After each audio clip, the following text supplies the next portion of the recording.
হ্যাঁ, তুমি ঘুঘু দেখেছো, বেবি দেখো। প্রথমেই তো টাকাটা দিয়ে দিতে পারতে। এবার দেখো, আমি কিন্তু 3 গুণ আদায় করে ছাড়বো।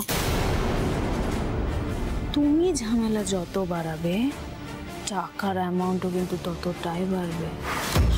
না না না না, তুমি আমাকে এখানে বসতে বলো না, আমাকে কিচ্ছু মুখে দিতে বলো না। আমার অমন ফুলের মতো ননদের গায়ে আগুন লেগে গেল গো। কি গো, তুমি কিছু বলছো না কেন? তুমি কিছু বলো দিদি গো। দিদি রে, দিদি তোর কাছ থেকে আমি এই বাড়ি থেকে ভাইপোটা নিয়ে গেলাম রে দিদি। আজ এই বাড়িতেই তোর জন্য পুলিশ আসতে হলো রে দিদি। ও স্যার, স্যার।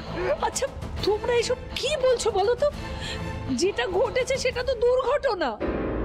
আচ্ছা, তোমরা ভাবলে কি করে বড় বৌমার গায়ে এই বাড়ির কেউ আগুন লাগাবে? এসব কি বলছো কি তোমরা? বেবি দেখো, আমি তোমার মায়ের মতো, আমি হাত জোড় করে অনুরোধ করছি, বেবি এই কমপ্লেনটা তুলে নাও। দেখুন, এখন আর এসব কথা বলে কোনো লাভ নেই। তার চেয়ে ভালো আপনারা আমার সাথে কোঅপারেট করুন এবং আজকের পার্টিতে যারা যারা উপস্থিত ছিল তাদের সবাইকে ডাকুন। আমি সবার সাথে কথা বলতে চাই। কিন্তু সবাইকে তো একসাথে ডাকা সম্ভব নয় অফিসার।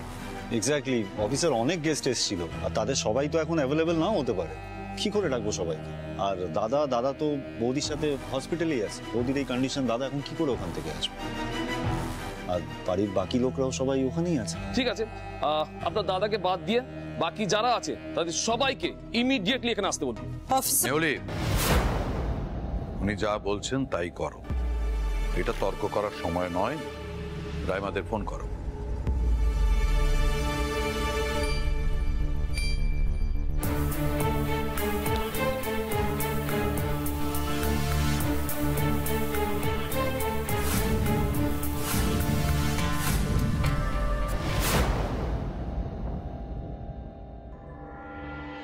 ঠিক আছে, আপনি এবার আসুন। দেখুন মিস্টার সিংহ রায়, আপনার মুখ চেয়ে এই হসপিটালের কিছু নিয়মের বাইরে গিয়েও আমি আপনাকে অ্যালাউ করলাম। আপনাকে অশেষ ধন্যবাদ ডক্টর। না না, ঠিক আছে, আপনি বসুন, কিন্তু খুব অ্যালার্ট থাকবেন। ওনার সংকট কিন্তু এখনো কাটেনি। আর কোনো কিছু রকম বুঝলে আমাদেরকে খবর দেবেন। আর পেশেন্টের কোনো কিছুতে হাত দেবেন না। না ডক্টর, আমি অ্যালার্ট থাকবো, আমি কোনো কিছু টাচ করবো না।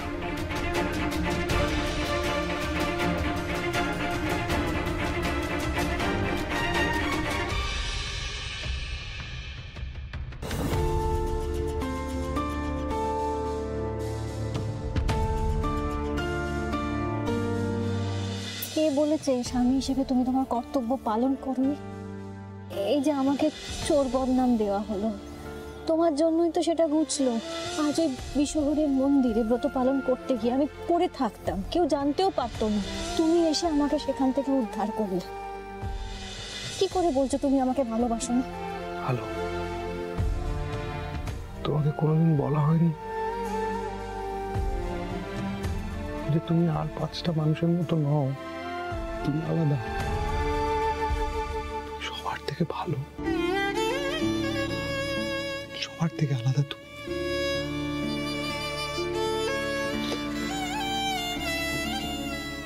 তোমার ভেতরে তো আগুন আছে, আলো। আমি জানি আগুন আগুনকে পোড়াতে পারে না, তাই তোমার কোনো ক্ষতি হবে না। তুমি তো সাধারণ নও। এখন রাত্রির বেলা একটু বাদে ভোর হবে, আর আমি জানি যে ভোর হবে তুমি উঠে পড়বে, আমাকে ডাকবে, আর আমি ঠিক এইখানটা বসে থাকবো এইভাবে। তুমি আমাকে ডাকবে, আলো, আমি জানি। আমি বসে থাকবো তোমার অপেক্ষায়। Hello, hello.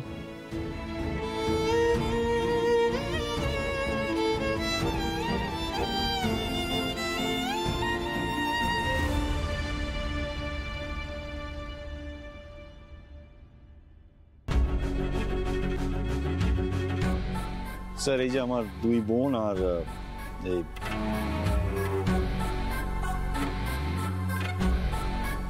ওর নাম পিকু, আমার বন্ধু।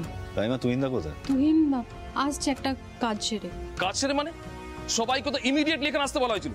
ওনাকে বলুন তাড়াতাড়ি এখানে আসতে। বাড়ির সবাই তো মোটামুটি এখানে উপস্থিত হয়েছে। এবার আমাকে বলুন তো আগুনটা লাগলো কি করে? অফিসার, আমি তো বলছি আপনাকে এটা একটা অ্যাক্সিডেন্ট ছিল। বাড়িতে একটা পার্টি ছিল, ক্রিসমাস পার্টি, সেই জন্য এই পুরো ঘরটা ক্যান্ডেল দিয়ে সাজানো হয়েছিল। হয়তো কোনো একটা ক্যান্ডেল দিদিভাইয়ের গায়ে হুট করে পড়ে দিদিভাইয়ের গায়ে আগুনটা লেগে গেছে। আর আমার বড় যে একটা ওই টেডি বিয়ারের একটা কস্টিউম পরেছিল, সেই জন্যই হয়তো আগুনটা আরো বেশিভাবে লেগেছে। মানে ওটাকে আমরা জিপটা খোলার চেষ্টা করেছি, মানে বাড়ির সবাই মিলে খোলার চেষ্টা করেছে, কিন্তু খুলতে পারিনি। সেই জন্য আরো বেশিভাবে দিদিভাইয়ের গায়ে আগুনটা লেগে গেছে। আর আর দাও দাও করে জ্বলতে থেকেছে, মানে জ্বলে গেছে, তাপটা আরো বেশি লেগেছে আগুনের। কিন্তু সব থেকে বড় কথা হচ্ছে অফিসার, আমি মনে করি যে এই পুরো কাণ্ডটার জন্য দায়ী এই ছেলেটা, Piku.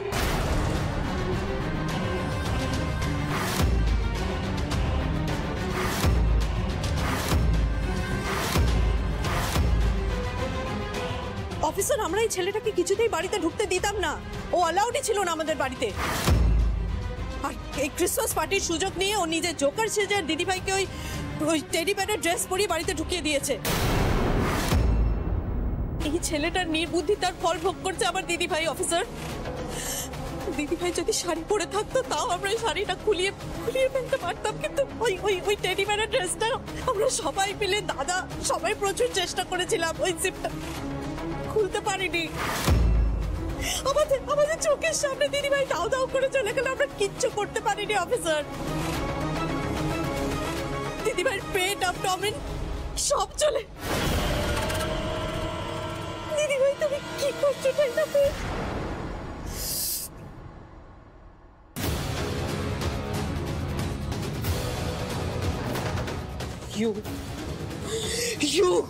You are the cause. তোমার জন্য আজকে এই সিংহরায় পরিবারের এত বড় একটা সর্বনাশ হলো। কেন এসেছিলে তুমি এই বাড়িতে? আমি নিজে থেকে এখানে আসিনি। বড় বৌদি আমার সাহায্য চেয়েছিল, তাই বড় বৌদিকে হেল্প করতে আমি এখানে এসেছি। হ্যাঁ, দিদিভাই বা কি করে জানবে যে তুমি তার জীবনের শনি হয়ে আবার এই বাড়িতে ঢুকে পড়বে? ছোট বৌদি, তুমি তখন থেকে যা নয় তাই বলে যাচ্ছ পিকুকে। আচ্ছা, ওর কি দোষ? এই রশনি, তুই তোর মুখটা বন্ধ রাখ। এই ছেলেটাকে দেখে না আমার গা হাত পা জ্বলে যাচ্ছে এমনিতে, প্লিজ। বাবা, নিজেদের দোষ ঢাকতে এখন নিরীহ ছেলেটার উপর দোষ দিচ্ছ? লজ্জা করে না তোমাদের? আমার দিদিটা দাউ দাউ করে চলে গেল আর আপনারা দাঁড়িয়ে দাঁড়িয়ে দেখলেন। আপনারা কিন্তু একদম চালাকি করতে যাবেন না। বেবি কিন্তু ছাড়া কাপড় কেচে পরিয়ে দিতে জানে। এই কি বলছো তুমি? তখন থেকে এত সাহস হয় কি করে এতগুলো কথা বলার? তুমি কি বলতে চাইছো? তোমার দিদির গায়ে আগুন আমরা লাগিয়েছি? কেন বলবো না? আমি কি তোমাকে চিনি না নাকি? তুমি তো সব পারো।